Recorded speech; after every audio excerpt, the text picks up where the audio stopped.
La mayoría de las personas no están conscientes de ello o no lo han pensado muy detenidamente porque parece que no nos importa.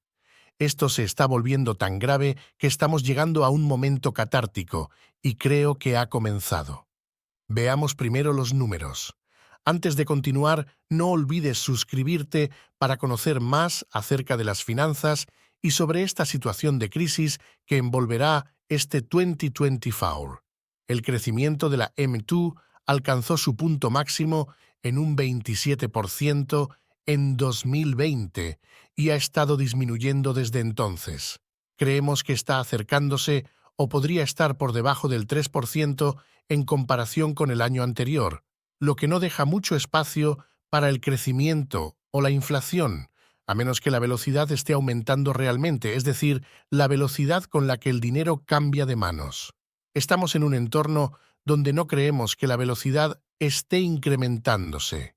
Si miras la M2 también, verás que alcanzó su punto máximo en marzo. Esto es muy inusual, ver disminuciones secuenciales en el dinero. No hemos vuelto a superar ese pico de marzo y es posible que no lo hagamos, dado el rumbo de la política de la Reserva Federal, Fed.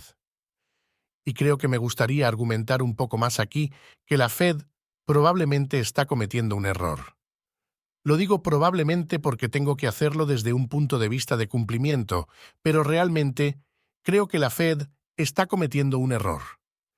Reflexionando un poco más sobre el discurso de Jackson Hole que dio el presidente Powell a finales de agosto, hemos llegado a reconocer que Powell realmente piensa que es la reencarnación del presidente Volcker, que necesitamos que tome un mazo para controlar la inflación, al igual que Volcker hizo. La historia ha tratado muy bien al presidente Volcker, él dio vuelta a la marea de la inflación. Sin embargo, lo que hizo fue detener una marea que se había estado construyendo durante 15 años, comenzó en 1964 con la Guerra de Vietnam y con la Gran Sociedad. Muchos programas sociales comenzaron en ese momento bajo el presidente Johnson y durante 15 años la política fiscal y monetaria se descontroló en gran medida. Incluso después de shocks en el sistema como el embargo de petróleo y el estímulo que se produjo debido a él, tanto la política monetaria como la fiscal, nunca vimos el tipo de desaceleración en la política monetaria y fiscal que estamos viendo ahora. El gasto federal todavía está un 14% por debajo en comparación con el año anterior. Nunca vimos un declive en el gasto de política fiscal en los 70s. La política monetaria parecía estar en piloto automático en ese entonces. El dólar se estaba desplomando hacia fines de los 70s, lo que agregó combustible inflacionario. Así que Volcker estranguló la oferta de dinero y mató la inflación.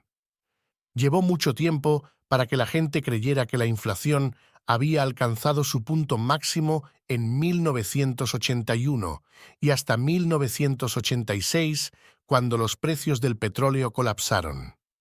Las expectativas de inflación estaban arraigadas en el sistema y fue muy difícil. Volcker hizo un trabajo magistral.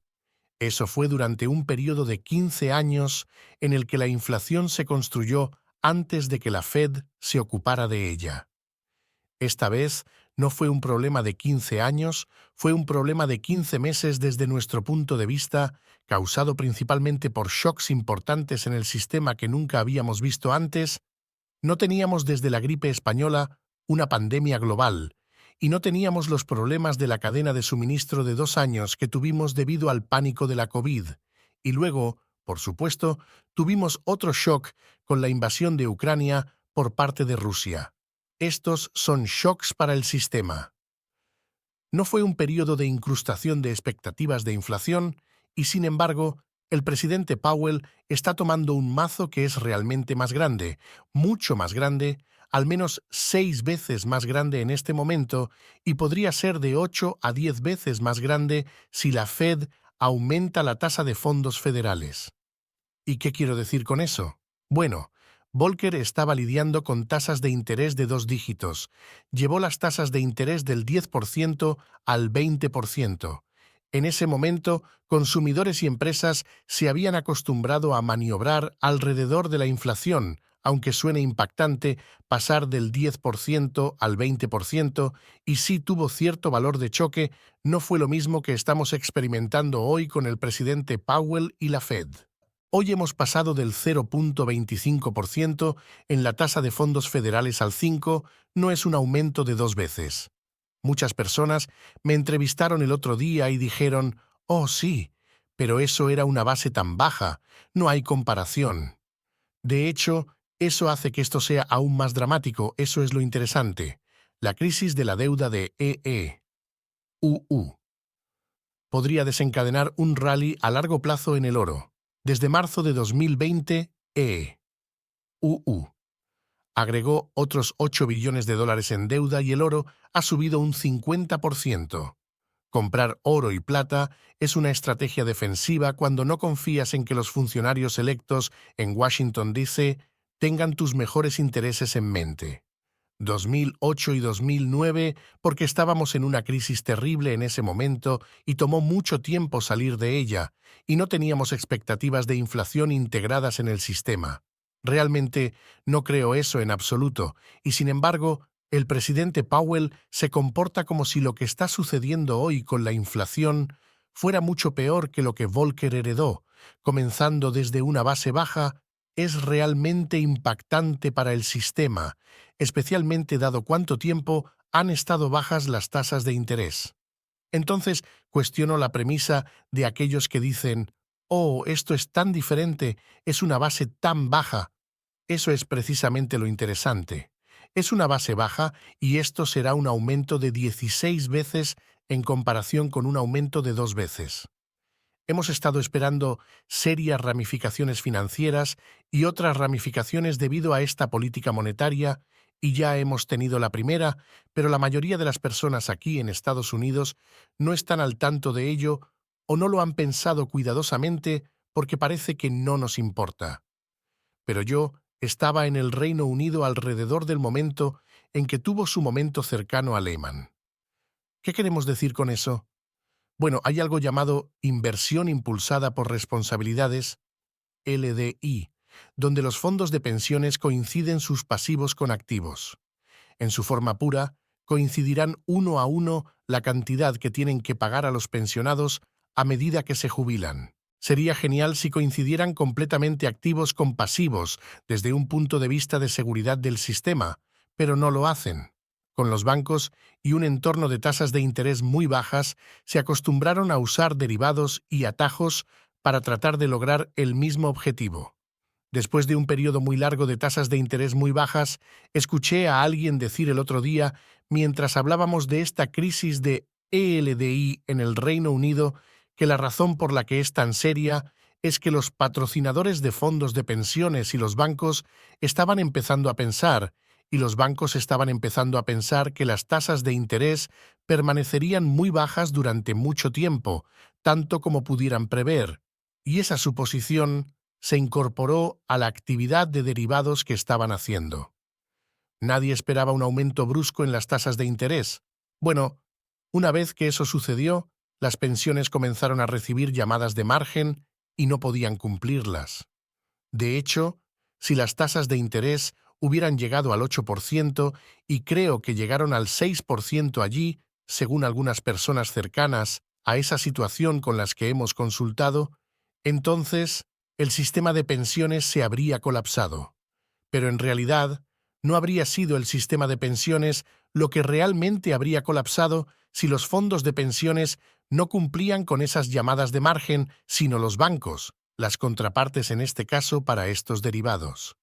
Y así, el Banco de Inglaterra tuvo que intervenir y básicamente decir casi lo mismo que dijo el presidente del Banco Central Europeo en 2011. Básicamente dijo, «Vamos a hacer todo lo posible, pase lo que pase». Mientras que el Banco de Inglaterra había sido casi obligado debido a la depreciación de la moneda a seguir a nuestra Fed con tasas de interés más altas, esto iba a causar mucho daño a su sistema y tuvo que revertir su política. Así que esto es otra reversión en la política o es un cambio en la política. Así que ahora todos estos fondos de pensiones en colaboración con los bancos están desapalancándose. Entonces, ¿Qué haces si estás desapalancando en un entorno ilíquido? Todos los mercados están experimentando tensiones hoy. Creo que la Fed es una gran parte de eso. Entonces, ¿qué haces? ¿Vendes los activos más líquidos? ¿Cuáles son esos?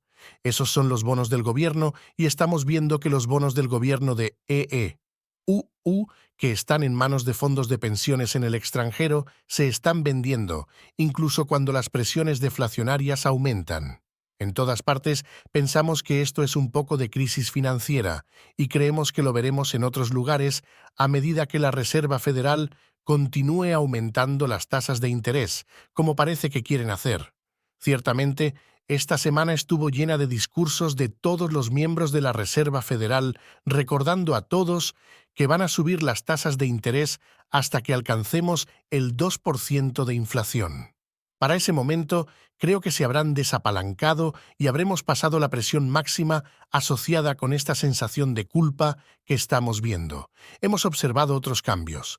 Hemos visto a China intervenir para limitar la debilitación del yuan y también hemos visto a Japón haciendo lo mismo. ¿Qué están haciendo cuando intervienen? Bueno, cuando Japón intenta respaldar su moneda a 145 yenes por dólar, vende dólares y compra yenes. Eso es beneficioso de alguna manera. De hecho, está haciendo parte de lo que la Reserva Federal debería estar haciendo aquí. Está proporcionando liquidez en dólares al resto del mundo. China está haciendo lo mismo, así que veremos qué sucede a partir de aquí. Creo que esto se está volviendo tan serio que estamos llegando a un momento catártico. Y creo que comenzó con la sensación de culpa, y la Reserva Federal ha reconocido que hay ramificaciones internacionales en lo que está haciendo, pero está pensando primero y ante todo en los Estados Unidos. Esto me recuerda mucho a principios de los años 80 y lo que sucedió en ese momento. Hubo dos acuerdos, el Acuerdo de Iowa y el Acuerdo Plaza, donde los ministros de finanzas de todo el mundo acordaron vender dólares para limitar el impacto deflacionario en el resto del mundo. Y cuando hablo de impacto deflacionario, hay países cuyas monedas se están desmoronando, por lo que su tasa de inflación parece estar en hiperinflación o dirigirse en esa dirección, pero están siendo estrangulados por la deuda denominada en dólares que no pueden pagar. Así que esto termina siendo una situación bastante deflacionaria a largo plazo. En cuanto a Estados Unidos, nos preguntamos cuál es el eslabón débil. ¿Son nuestras pensiones? No lo sabemos. Sabemos que hay estrategias de ELDI, inmunización de pasivos, en los Estados Unidos, no tan apalancadas como entendemos, pero uno nunca sabe. Si no es eso, ¿cuáles son algunos de los eslabones débiles que estamos viendo? Hemos estado preocupados por el crédito automotriz durante un tiempo y ahora tenemos más razones. Ayer obtuvimos el índice de autos usados de Manheim, que es efectivamente un índice de valor y cayó otro 3% más. Hubo una caída de más del 4% el mes pasado. Ahora, el aumento interanual ha pasado del 54% en abril de 2021 a menos 0,1%. Ahí lo tienes, Reserva Federal, otra indicación de que la deflación está en el sistema. Ese índice alcanzó su punto máximo en enero y ahora ha bajado un 14% solo desde enero y está disminuyendo a una tasa de más del 20% ahora. ¿Por qué es esto importante? Bueno, mucho papel automotriz asume que los valores residuales de los autos van a subir, tal vez no tanto como el índice de autos usados, pero han estado firmes. Si estamos en lo correcto, el índice de precios de autos usados se va a derrumbar. Muchas personas compraron autos durante la pandemia porque querían evitar el transporte público. Bajo condiciones normales, no necesitaban ese auto, pero estaban bastante felices de ver que los precios de autos usados subían con la idea de que cuando todo estuviera claro, venderían de nuevo al mercado de autos usados. Como mencioné, los precios de autos usados subieron un 54% en comparación con el año anterior en un momento. Ahora están y hay alrededor de $1 billón en papel automotriz. Esto no será un riesgo sistémico, pero dado que el papel automotriz fue el mejor desempeño durante 2008 y 2009, esto va a ser una sorpresa para varios inversores. ¿Cuál es otro eslabón débil en los Estados Unidos? Bueno, las corporaciones tienen mucha deuda. ¿Por qué tienen tanta deuda? Bueno, han estado atendiendo a accionistas a corto plazo que quieren que compren acciones y no les importa que se apalanquen para hacerlo, o quieren que paguen dividendos y no les importa que se apalanquen y se endeuden más. Bueno, esto se está convirtiendo en un gran problema para ciertos sectores de la economía que están en medio de una interrupción, tanto cíclica como secular, y creo que el sector minorista es uno de esos. Seguimos asombrados por la acumulación de inventarios que está teniendo lugar allí.